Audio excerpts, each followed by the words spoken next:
how ultimately do you want to do what you want to do and be where you want to be in 3 to 5 years? You know, are you just saying that to say it to me, or is this something you're really passionate about and this is something you really want to be? So it's about developing that 5-year plan and then backing it out. So backing that 5-year to a 3-year, 3-year to a 1-year, and then finding bite-sized things that you can focus on every quarter, every month, and ideally every week to ultimately reach that 5-year plan.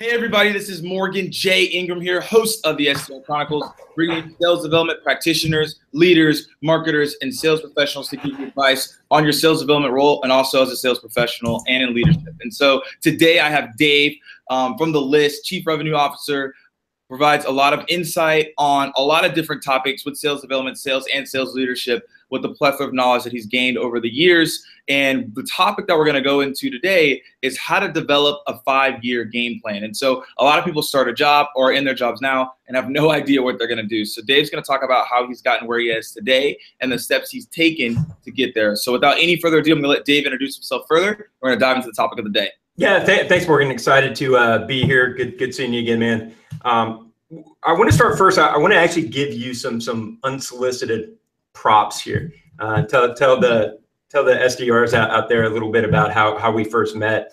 So we have one of the big things with us here at the list is culture. We spend tons of time on that, and it's really, really important to us. We go as far as having a individual who's kind of the cultural steward or cultural czar of our company. And he focuses on professional and personal development for everyone within the company. He's in charge of our charitable committee, but what he also does is set up speakers for us. Almost just about every month or so, 4 to 6 weeks, we have a new speaker. So yesterday we had a dietitian, nutritionist in that kind of rocked my world in terms of what the horrible things that I'm eating and the changes that I need to make. The month before that was a financial kind of guru and planner, which was awesome as well. And for any of your listeners out there that are SDRs in their 20s, making some money, invest that money. The beautiful thing is compounding interest. So if you're making a little bit of money, if you have the ability to set aside a good amount of that in some savings, do that now, because compounding interest is an unbelievable thing. You want to take advantage of that as early as possible. But more importantly, back to my story, 2 months before that, Dan had found, I think he was listening and found your SDR Chronicles. Yes. Listening to you, reach out to you, loved what you were doing, loved the message that you were sending out, loved the energy that you were bringing every single time. So he thought it would be a perfect fit for you to come in and not only talk to all of our sales reps, but talk to our entire company. So you were in, and I think it was about 90 plus people, not only in our office, but listening on GoToMeeting. And you just did an unbelievable job, rocked it, had a kind of a jolt of energy that everyone took out of that. We got some great feedback. So anyone out there looking to hire this guy for a speaking gig to really give a jolt of energy through the entire company, not just the SDR team, not just the sales organization, highly recommend Morgan. So did a great job. Well, I appreciate that. I did not expect that coming into this episode, but I really do appreciate that. I'm always just trying to give people the energy that I have, because I've been able to harness that over the years. And so I really do appreciate the kind words. And it was really a good time talking to you guys. So let's kind of go into what you were talking about, culture, because I want to talk about that first before we dive into some stuff. So culture, you've obviously developed a culture in your company. How important is that as you are trying to help people get to their next steps in their career? Yeah, so it's extremely important to us, to always be, because we know the job market out there. I mean, we're in a good economy, a booming economy, and there are a lot of jobs out there. So we take a lot of time, commitment, and effort to really develop professional and personal plans for teams within the organization, and provide everybody opportunities to do things outside of their everyday, to grow as an individual, grow as a professional. So whether that's participating in committee that's focused on charitable giving. We have that. If it's, I take a bunch of people to a Toastmasters class every couple of weeks. So those that want to hone in on their public speaking skills and get better at that. So we have a number of people that go into that, but it's extremely important. There's this saying that, I forgot who specifically said it, but what do we do if we invest all this money in our people and they leave the company? And what if we don't invest in our people and don't let them grow within the company?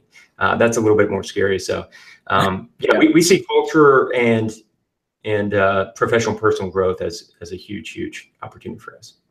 Definitely. And kind of dive into how do you structure someone who, let's say an SDR, for example, perfect entry-level position, they're starting as an SDR. How do you help them structure in their mindset, get them ready for a 5-year plan and what they want to do?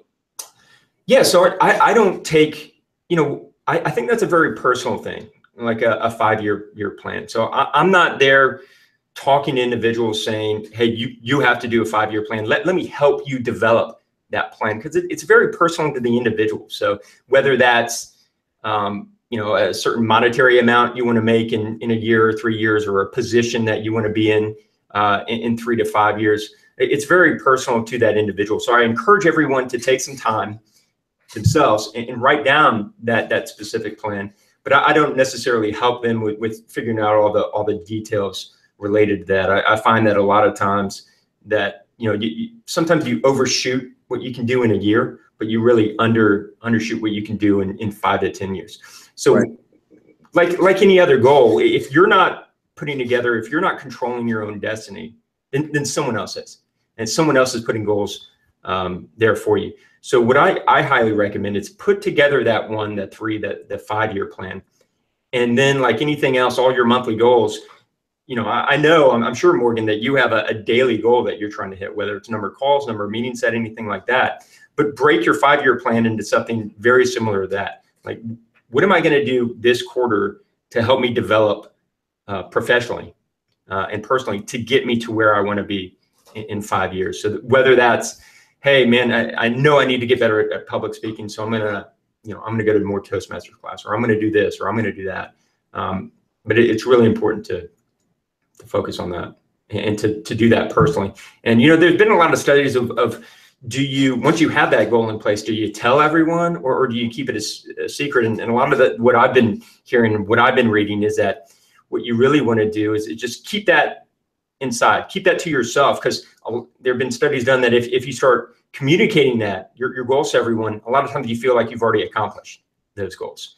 So whatever that plan is, take some time, sit alone in your room and figure out, what do I want to do for the next 3 to 5 years? Where do I want to be? And construct that goal overall, and then work backwards on what you can do. Make it bite-sized things and accomplishments that you can do on a quarterly or monthly basis to ultimately get there.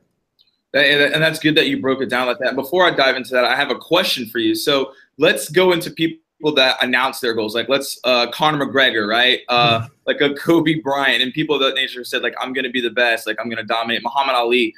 They've said that, hey, like, I'm going to be the best. And they ended up being the best, or continuously striving for that excellence. So kind of talk on that, and people who actually enunciate their goals and they end up happening. Is that, you think that's a bad tactic or a good tactic, or depends? No, I mean, it's a fine tactic, and it's more of they're in the spotlight. It's more for entertainment. Conor McGregor, I mean, 90% of his earnings can be attributed to his mouth and his talk and his entertainment value. I mean, more likely than not, he's going to get in the ring and get destroyed. But the only reason he's getting this fight is because he's such a animated character. So yeah, I mean, it works for someone. You notice that no one's really specific on what they're doing. So Conor McGregor isn't breaking down what he's doing on a daily basis to help him get there. He's just saying, I'm gonna be the best. So I think that's okay if they want to do that for entertainment value. But ultimately, I think the specifics of that, I personally keep it within myself. But what I do share it with is, in terms of where I want to be in the next year and what I want to accomplish, I'm communicating that with my boss all the time. because, I know that it's important for him to know where I'm trying to go in the next 12 months, the next, 3 years, to help with that development. Because if he doesn't know, then he's just going to, or he or she is going to keep me at the spot where I am and just continually just pile on, goals that may or may not be what ultimately gets me to where I want to be in the next 3 to 5 years. Cool. If that makes sense. Yes, it does. And so let's go back into the monthly and quarterly. So if you find out that you set monthly goals on this 5-year plan and you're not hitting those monthly goals, what should you be telling yourself? Do you need to change where you're at? Do you need to change your mindset? Do you need to change your structure and your schedule? What do you feel like is the gap if you're not hitting those goals monthly? Maybe all of it. At that point, you got to reevaluate what's going on and why aren't you hitting those goals. So it could be a time constraint issue. So maybe you got to dial back something, or maybe you just have to find time. Maybe on a Saturday that you're used to watching football all day, but you actually allocate some of that time on Saturday actually doing work and doing things that will push the needle and get you to those goals. So it's really reflecting back, taking a look at that 5-year plan and seeing if there's any opportunity to make some changes. And a lot of it is your mentality. Absolutely. Cool. Awesome. And so when you are going throughout this goal process, how did you find out, hey, your 5-year plan, and what were you doing? And how did you decide, hey, I want to be a chief revenue officer? Sure. So I put down kind of where I wanted to be in 3 years from when I started as a sales rep. And that was to manage people. So I always had a really very big interest in managing people. I'd done it before. I switched industries and started as moved into the SDR role and still had the ultimate goal of I wanted to get to the point where I was managing people again. So I set forth specific goals that I know to have that opportunity again, to get where I needed to be. I needed to focus on doing the best I can in my current role to give me the opportunity to actually get into a management role. So I worked really, really hard. I focused, and I had really daily goals to accomplish based on, how many calls I wanted to do, how many meetings I wanted to set up, all that fun stuff. And that eventually got me to where I wanted to be. Sounds good. And then so throughout those steps, were there certain things that you saw that roadblocks you? And then how did you face roadblocks that prevented you from hitting your goals? Sure. So, being a SDR, being in sales, there are constant roadblocks that are coming up. And the biggest way to do it is you got to be resilient. And from making 100 calls a day and getting rejected, 80-90% of the time, that you really have to be resilient, and you have to learn from your mistakes. So make the mistakes, learn from it. Don't make that same mistake again, but persevere and keep on going. Yeah, sure. And how do you persevere when you feel like you don't want to keep on going? Because you may be I don't want to do this anymore. What do you do in that instance? Well, you just got to get back up. You got to bounce back up. So it's all about continuing to have that passion. So one of the hardest things to do initially for me is after getting that rejection over and over and again, getting back up, but getting back up with that same level of passion on those phone calls that I had. Because, a lot of times you get rejected so many times, and the next call you make, you've got that mentality that you failed, and you're not as passionate over the phone. And people feel that. People can really feel that energy that you bring, like your SDR Chronicles. You bring tons of energy when you're talking to people, when you're on these video chats, and people really resonate with that. So after those failures, being able to continue having that passion and that energy and bringing it to every phone call and bringing it to every conversation, I think is huge. Yeah. And it definitely is huge to do all those things on a continuous basis so people can see where you're at. And so when an SDR, they come to you and they say, hey, I need help with a 5-year plan. You talked about it a little bit earlier, but what are the deep dives that you take to help them formulate that plan? Or do you start with a 1-year plan, then a 3-year plan, then a 5-year plan? Or you're saying, hey, let's formulate this if someone's coming to you?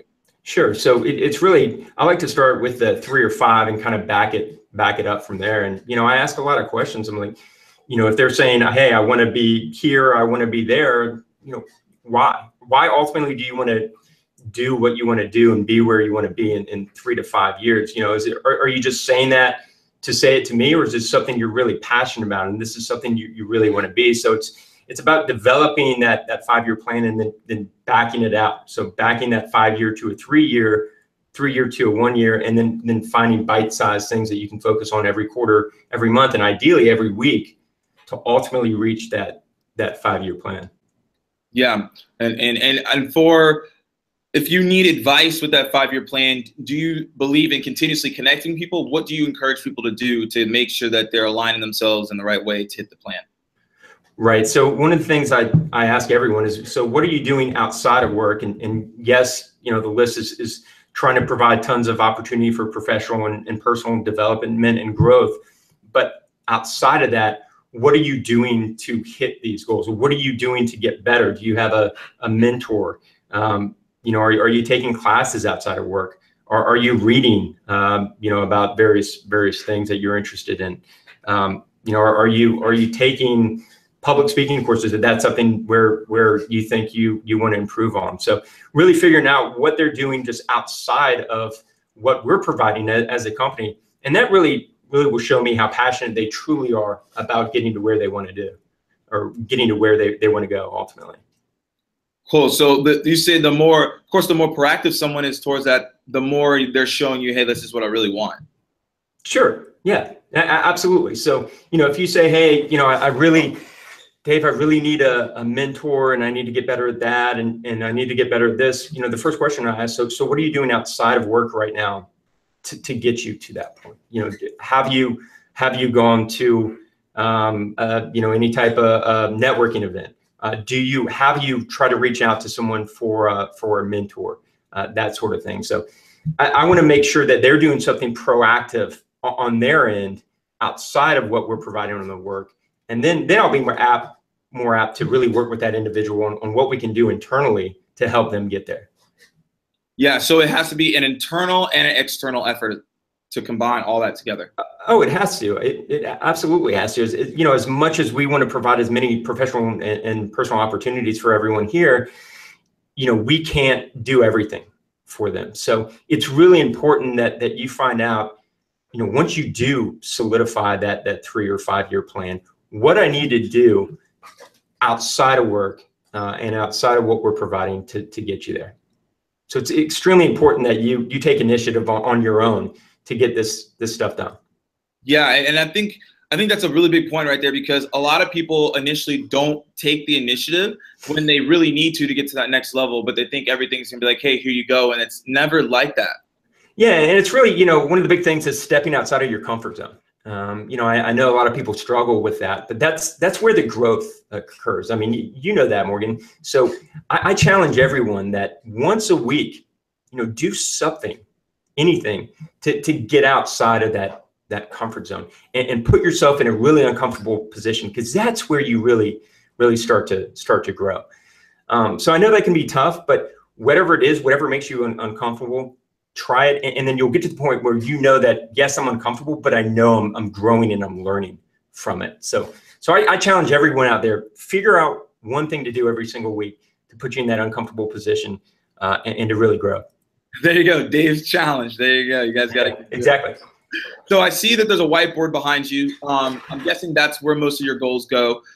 For people, do you encourage them to do whiteboards? I'm a huge whiteboard person, but should they be writing these goals down and they're just in their head? Yeah, that's a great question. So yes and yes. So yes, they should be writing them down, and yes, everyone that has a sales role within our company has a whiteboard at their table to write down all their activities of the day.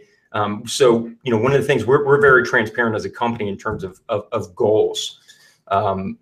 So we have a CRM, we have Salesforce. So we track not only the lag measures, which is what are your monthly goals, but those lead measures that are really important to track. So what are you doing on a daily basis, whether it's calls or meetings as an SDR or from an account executive?